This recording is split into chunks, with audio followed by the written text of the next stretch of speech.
पटेल और इनके साथ काम करने वाले लोग बीच बीच में भी चर्चा होते रहती है और हम लोग महसूस करते हैं कि जितना जुझारू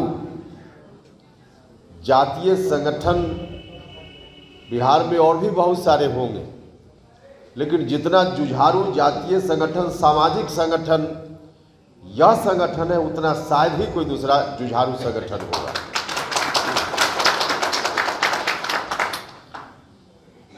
हमेशा एक्टिविटी में रहने वाला संगठन, कहीं कोई घटना घटे, कोई दुर्घटना हो, वहाँ भी इस संगठन की ओर से हिमांशु पटेल की उपस्थिति निश्चित रूप से दर्ज होती है। बिहार से बाहर भी कार्यक्रम अभी कटियार साहब ने किया, उस कार्यक्रम में भी और वहाँ के कार्यक्रम के बारे में लौटकर जो इन लोगों ने जानकारी दी, श्रीमती उर्मिला पटेल और हिमांशु पटेल जी लोग गए थे। इन लोगों ने जो जानकारी दी, निश्चित रूप से देश के स्तर पे आपका संगठन अद्भुत काम कर रहा है। देखिए, समाज में तो सब तरह के लोग हैं। कुछ लोग हैं ये जो सामान्य लेवल है उससे पीछे है, नीचे है।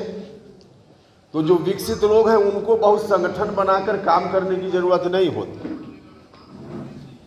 जो विकास के क्रम में है उनको आवश्यकता पड़ती है, या जो एक लेवल से नीचे है उनको जरूरत पड़ती है। अब एक लेवल से जो नीचे है उनके अंदर जागरूकता का भी थोड़ा अभाव होता है। संगठन का क्या महत्व है ठीक से उनको इसकी जानकारी नहीं, समझ नहीं होती।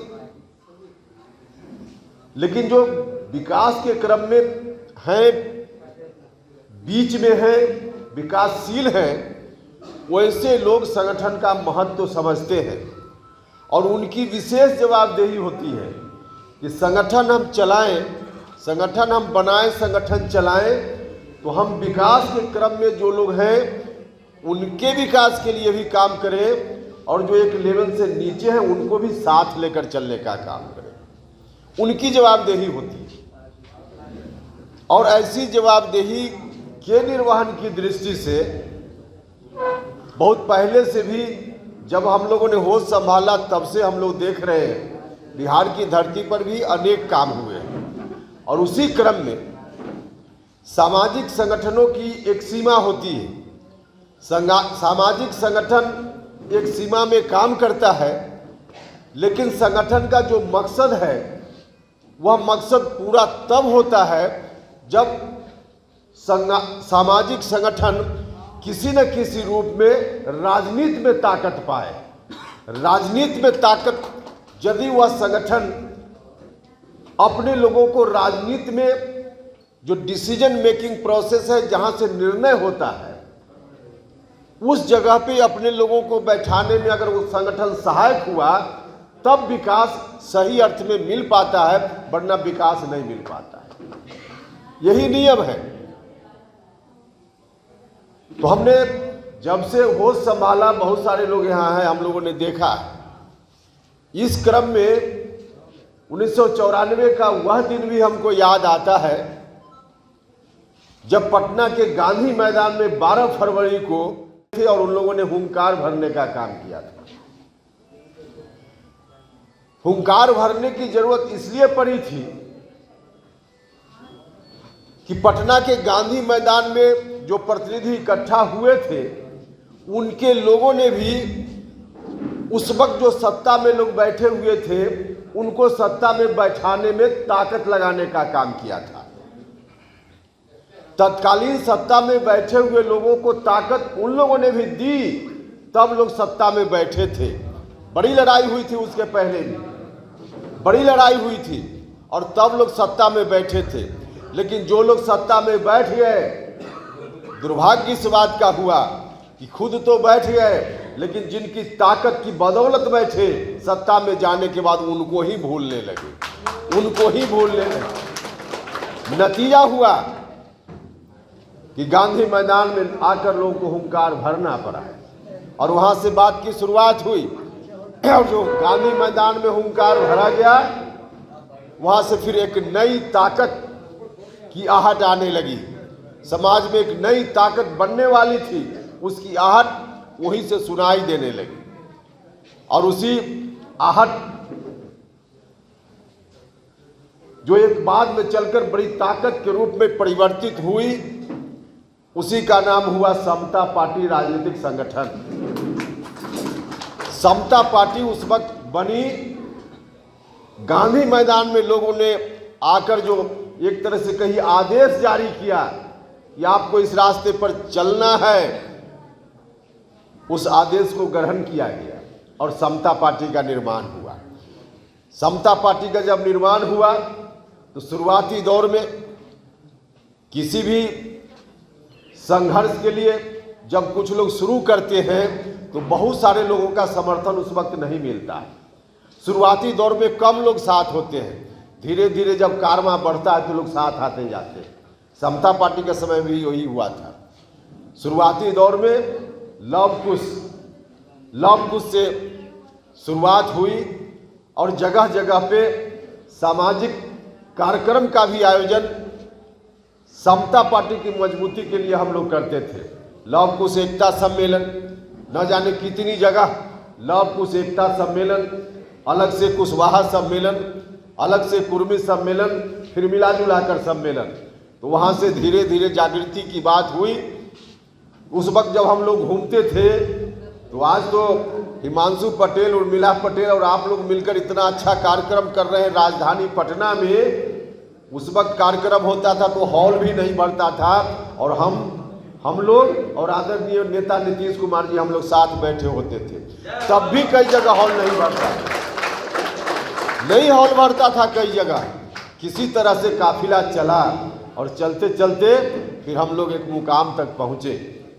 2005 में जब एक मुकाम पर समता पार्टी, उसी का नाम बाद में चलकर एक तरह से कहिए कि जनता दल यूनाइटेड हो गया। राजनीति के दौर में ऐसा होता है, हो गया। तो 2005 में जब एक मुकाम पर हम लोग पहुंचे, जब से हम लोगों ने शुरुआत की थी 1994 से, और 2005 में जब एक मुकाम पर पहुंचे, नीतीश कुमार जी बिहार के मुख्यमंत्री बने, बिहार भर के हम लोगों का सीना गर्व से चौड़ा हो गया, गर्व से चौड़ा हो गया। एक क्षण भी हम लोगों ने उस संघर्ष के दौर में इधर उधर नहीं किया, एक क्षण भी कोई आराम नाम की चीज उस समय नहीं थी। 94 से लेकर 2005 तक कई लोग मेरे ऊपर भी कहते हैं कि आप इधर उधर करते हैं।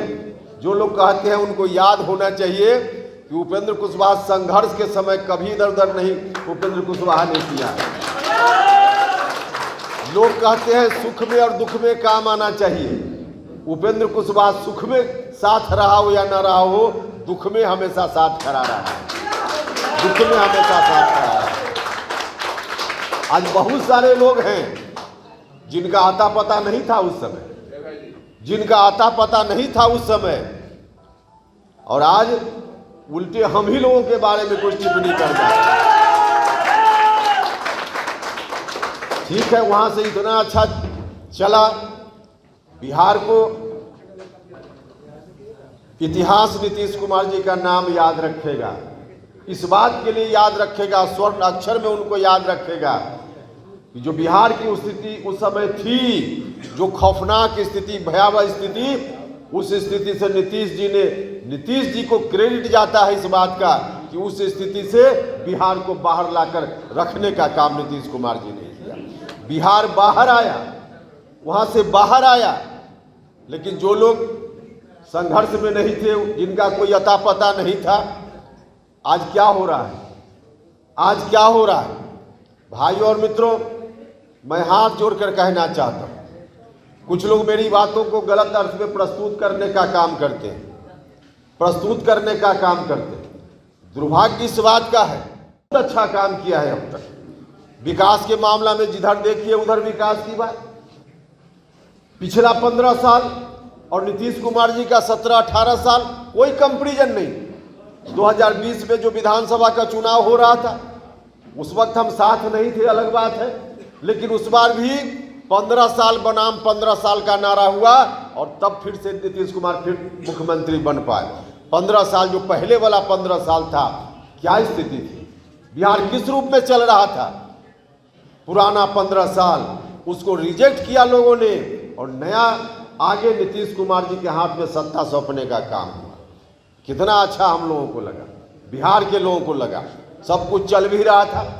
लेकिन दुर्भाग्य इस बात का हो गया कि नीतीश जी जब अपनी इच्छा से सोच रहे थे, अपने मन से जब तक निर्णय ले रहे थे, तब तक तो बहुत अच्छा चल रहा था। जब से नीतीश जी अगल बगल 4 लोग बैठ गए हैं और उनकी इच्छा से चल रहे हैं, नीतीश जी अपनी इच्छा से चलना छोड़ दिया है, तब से गड़बड़ी हो गई। आज भी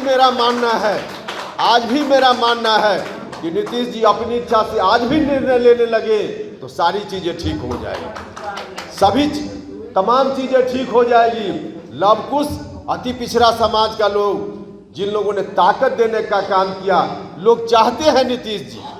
हम हाथ जोड़कर नीतीश जी से इस मंच के माध्यम से फिर प्रार्थना करते हैं। हमने कई बार कहा है, हाथ जोड़कर हम नीतीश जी से कहना चाहते हैं, नीतीश जी जिन लोगों ने अगल बगल आपको घेर लिया है उनके अनुसार मत चलिए।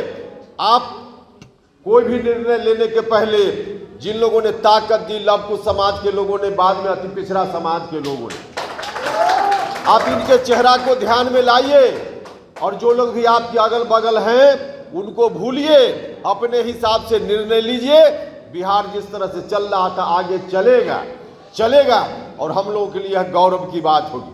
बड़ी कुर्बानी देकर समता पार्टी का निर्माण हुआ था, बड़ी कुर्बानी देकर हुआ। आज हम जननायक कर्पूरी ठाकुर जी को भी याद करते हैं।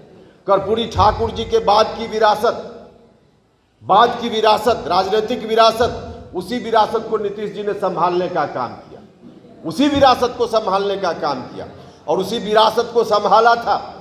वरना दूसरी विरासत वाले लोग भी पहले प्रयास कर रहे थे अलग अलग राजनीतिक संगठनों में, उनको क्यों नहीं बिहार के लोगों ने, लवकुश समाज के लोगों ने, अति पिछड़ा समाज के लोगों ने ताकत दी। ताकत नीतीश जी को इसलिए दी कि नीतीश जी जननायक कर्पूरी ठाकुर जी की विरासत को संभालने की बात करते थे। वह विरासत निश्चित रूप से नीतीश जी के हाथ में आई, लेकिन आज उस विरासत का क्या होगा, यह चिंता का विषय है। निश्चित रूप से हम सब लोगों के लिए चिंता का विषय है। हमने तो कहा है, पहले भी कहा है भाइयों और मित्रों, उपेंद्र कुशवाहा का चेहरा अगर नहीं लगता हो कि बहुत मुनासिब है तो लवकुश समाज में अकेले उपेंद्र कुशवाहा नहीं है, बहुत सारे लोग लवकुश समाज में हो सकते हैं, उनमें से किसी का चेहरा ले आइए। प्रदीप महतो जी बैठे हुए, इनका चेहरा ले आइए।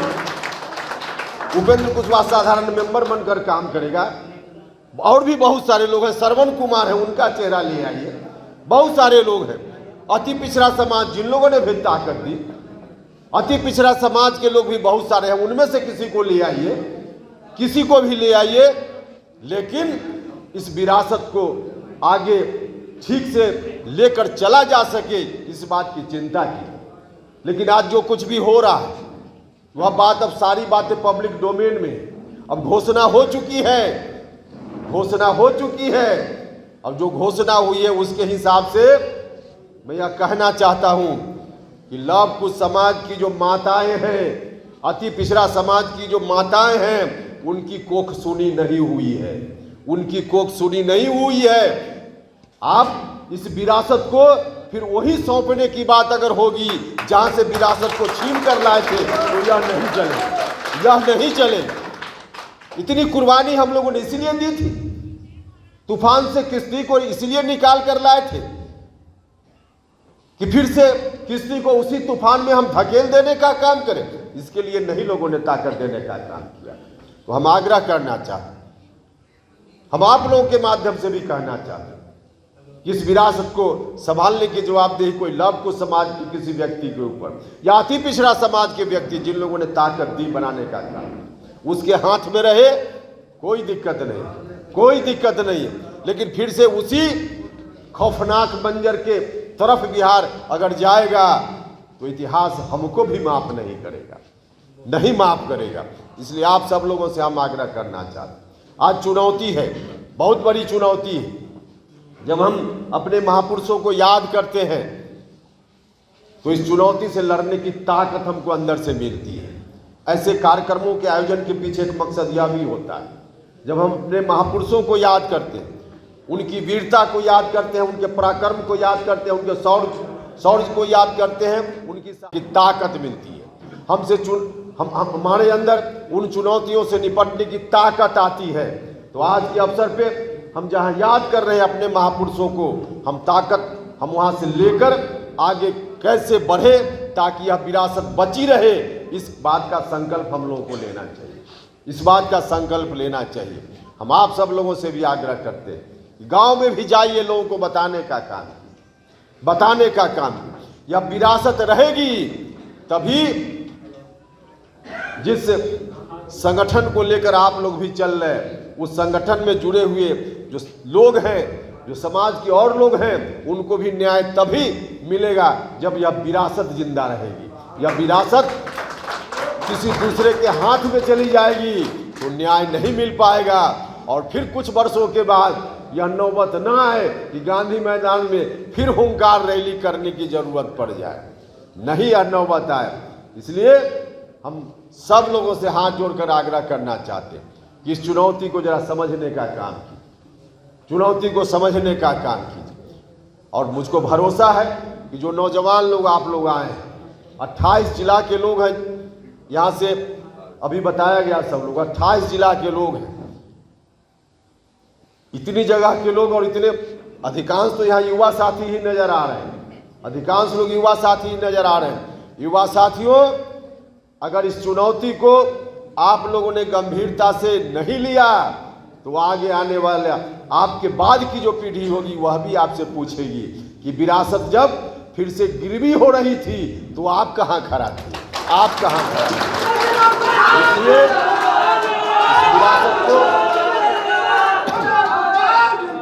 इस विरासत को गिरवी नहीं होने देना है, नहीं होने देना है ना, नहीं होने देना है। इसलिए आइए हम सब लोग मिलकर पूरी एकजुटता के साथ इन महापुरुषों को याद करते हुए आज संकल्प लें कि चाहे जितनी विपरीत परिस्थिति का सामना करना पड़े हम करेंगे, लेकिन इस विरासत को आगे आने वाली पीढ़ी के लिए कम से कम बचाकर जरूर रखेंगे, यही संकल्प लेना चाहिए। और इन्हीं शब्दों के साथ मैं विशेष रूप से, आप लोगों को मालूम है आपको दिक्कत नीतीश कुमार की नीति से है या आरजेडी से, क्योंकि आपने तमाम बातों को लेकर आरजेडी पर ही थोपा है। अरे भैया, इतना के बावजूद आप लोगों को, हमको लगता है कि इस प्रश्न का उत्तर मिल गया होगा जो आप पूछना चाहते हैं। बैठक है क्या पार्टी के नेताओं को विशेष आमंत्रण? नहीं, विशेष किसी के लिए नहीं हुआ, सब बराबर है, कोई स्पेशल नहीं है। निमंत्रण सबके लिए है, जो पार्टी को बचाना चाहते हैं सब लोग आए।